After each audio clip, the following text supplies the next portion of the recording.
Looking now, let's say the U.S. stock futures, which swayed between small gains and losses on Friday. Looking at the main benchmarks, futures for the Dow Jones Industrial Average added 0.15% to 24,496, while those for the S&P 500 rose 0.17% to 2,668.5, and that's a gain of less than 1%. The Nasdaq 100 futures were off 0.02% to 6,669.25.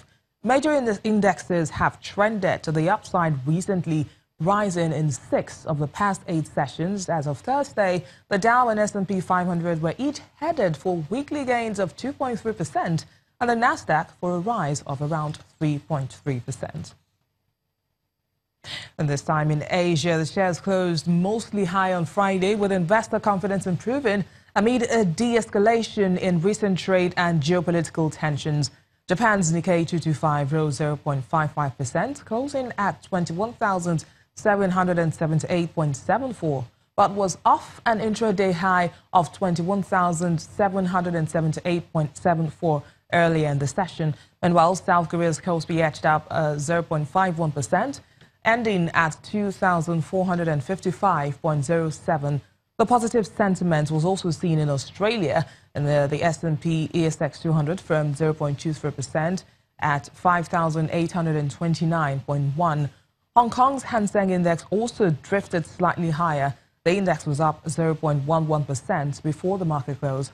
Mainland markets finished the day lower. The Shanghai Composite eased 0.65%, ending at 3,159.39, and then the Shenzhen Composite shed 0.32% to close at 1,834.38. Away from the markets now, Kenyan lawmakers have raised concerns over the country's $3.5 billion intercity expressway road project, which they fear might be delayed due to too much debt. This is Kenya's second biggest infrastructure project since independence 5 decades ago, and the cost of the mega projects, mostly financed by Chinese loans, has stirred concerns that the debt is unsustainable for the $71 billion economy.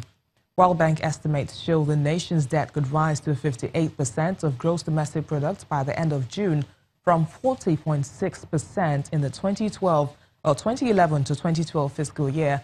Kenya's biggest infrastructure project since independence from Britain in 1963 is an $8.7 billion standard gauge railway from Mombasa to the Ugandan border, and that's been built under China's flagship Belt and Road program. Well, more stories from Kenya, and this time the Nairobi-based commercial bank KCB Group has received the go-ahead to pay its management their 2017 annual bonuses after a court ruled against a labor union's efforts to block the disbursements.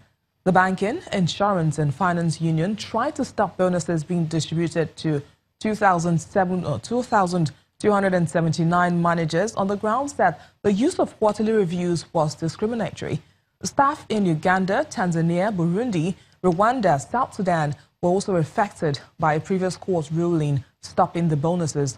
A government-imposed cap on commercial lending rates saw a 0.1% drop in full-year profits as income from loans declined.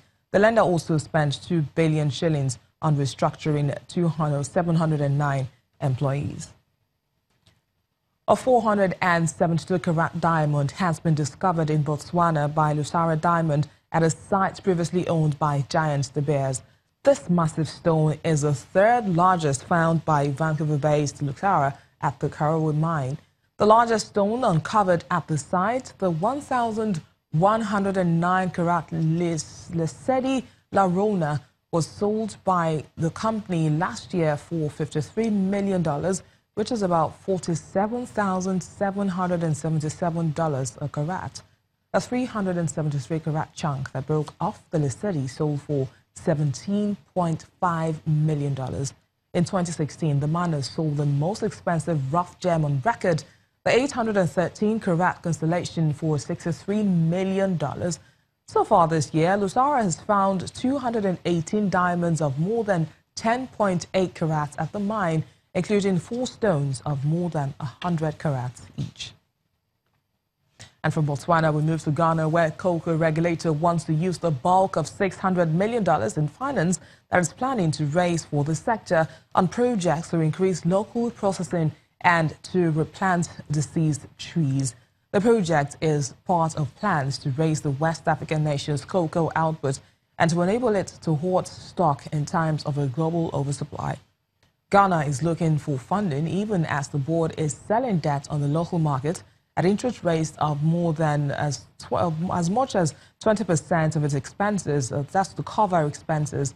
Last year, the regulator decided against cutting the rate it pays to farmers, even after global prices for the beans dropped by more than a third.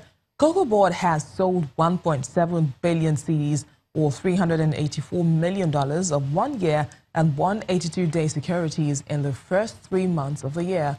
Ghana wants to distribute the $600 million in finance as follows to various projects. And the Zimbabwean government is looking to sell shares in 35 state-owned firms, including telecoms and mining entities. The country's finance minister, Patrick Chinamasa, explains that this is the latest step to revive the economy under a new political leadership, which is making the revival of the economy a top priority. Some of the state-owned company shares to be partially sold include mobile carriers NetHome and Telecel and fixed-line operator Tel1, which are all owned by the government.